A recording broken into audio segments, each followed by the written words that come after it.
In today's video we will look at how I use open source resources to find things in North Korea, and today we will look at a tourist trap in North Korea, a ostrich farm. But first I'll show a little video, and I would like to thank all my subscribers.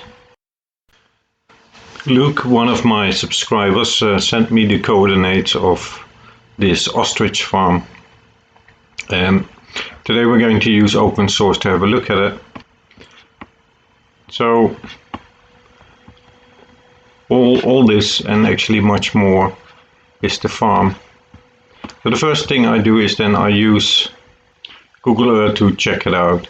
What we will do today is we try to identify these buildings.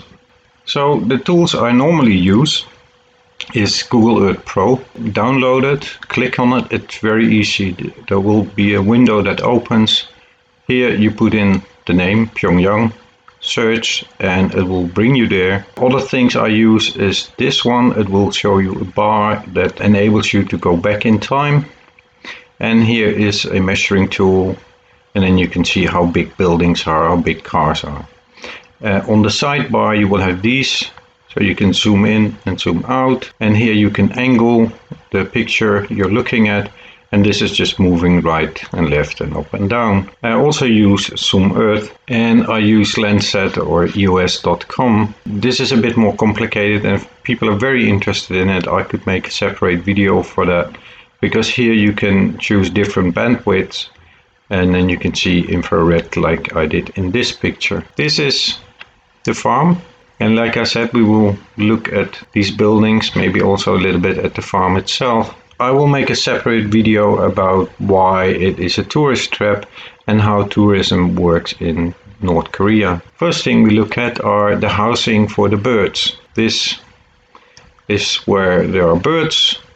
This is about 40 meters. This is about 50 by 50. And this one is for shadow. It's in half roof, so the birds in the summer can hide in the shadow. Here we have the road and another road, and here we have a channel. And this is from a propaganda video from the North Korean government. Like I said, here we have the road. Here it's about 2 kilometers. Here is the channel with water, and here is the housing. And to me it looks like plastic, but I guess I can confirm that later. Here another one. There are about 110 of these housing for the birds, like we can see here. And here we have the hatching building after it has been refurbished. And as we can see, this is a winter picture. Ostrich don't belong in North Korea, and they definitely shouldn't be there. They'll be freezing, especially if this is plastic, as I suspect. It'll be very cold for them.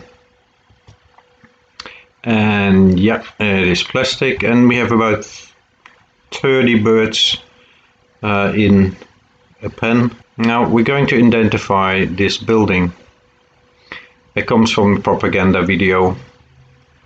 This is where they butcher the birds, and this is where they make sausage and other things. Here we have a square, and we look at that. We have that square possibly here.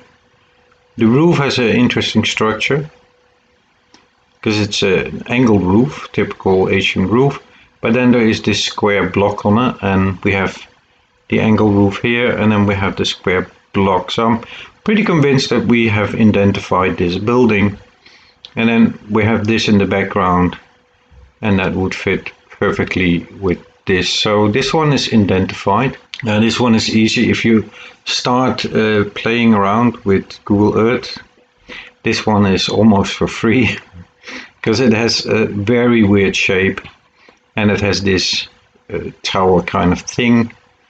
So that would be relatively easy to find. This is the science building. They probably take blood samples of the birds to see if they're healthy.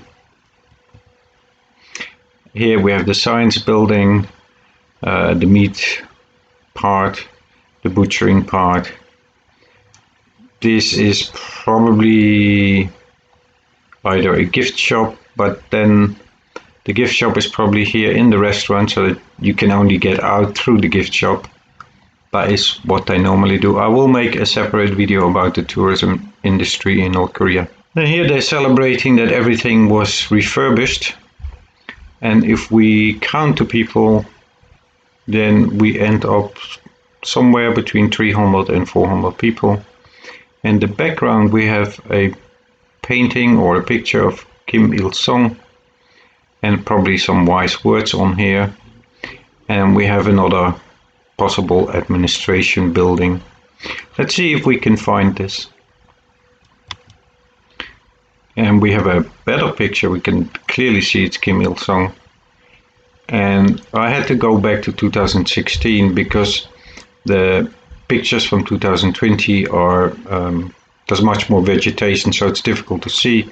But on this picture we can see there are stairs here, and there's a marble block, and there are two structures. And then we look here and we can see there's just a tiny little bit more here and also a little bit more here. That indicates these are stairs. And then we have these two blocks here. So yeah, we have identified this one. And we have this building. It's possibly this one. I found this picture. Size wise it's kind of the same. I measured this. This is 6 meters. And then I started getting my doubts because this doesn't look like 6 meters to me. I have 2 trees here, which I don't have here. And they're also not there in 2020. So I'm having my doubts about this. And then I looked, there are red letters here. They are not here, so it's definitely not this building. I have very thin trees in the background here. And I don't have that here. So this is not that building. So then we just continue. At the end of the road, I found this building. Now, this could definitely be that structure here. I have 2 trees here. And I have very faint red letters on the roof. And then I have the very thin trees here. So yes, this one is identified. The next thing I normally do is I look at the same area with a Landsat satellite. I've chosen infrared here. What we can see is these are the green areas. This is the farm. I don't know the temperature. The birds are okay till roughly minus 10 degrees. But if this would be heated, it would light up. It would be visible for us to see. And then I use Zoom Earth. And we can see here clusters of roughly 30 animals. Normally they have a lot more space. They would be a lot more happy if they had more space. The farm is the 3rd biggest ostrich farm in the world, and I'll try to explain why they have it. The basic reason why they have it is that they can earn quite a lot of money on it, but the feed to meat ratio for poultry is 3.3 kilos. So you put 3.3 kilos of food in and you get 1 kilo of meat. So it's very efficient. And it, in a way, it is a little bit like red meat. It's very lean, there's no fat. And many restaurants in Pyongyang have it on the menu. Here they are butchering the birds. This is the building we saw before. They're just cutting them up. And then in the front building they have the sausage part where everything that is not pure clean meat, they will turn into sausage. And here we have some smoked sausage. They taste actually quite okay. Here is where the tourists can buy sausage and other meat products. And this is part of the shop. You can see some eggs here. They are carved and they have handbags. And these are the kind of products people make of them. Now before, in 2011 until 2016, pretty much all the skin or the leather would be exported to France to expensive brands that would make bags of them. That of course doesn't happen anymore. Now it goes to another country which then exports it to France. and they still make nice bags of them. And here there are bags you can buy inside the shop, but they are very expensive. On the other hand, there are many tourists coming and some people do buy them. So the regime makes quite a lot of money on it. Here we have some eggs. I can tell that a painted egg or a carved egg cost roughly $200. Thank you very much for watching. Please subscribe, and I would appreciate that very much. The channel is very small and I could definitely use some more subscribers.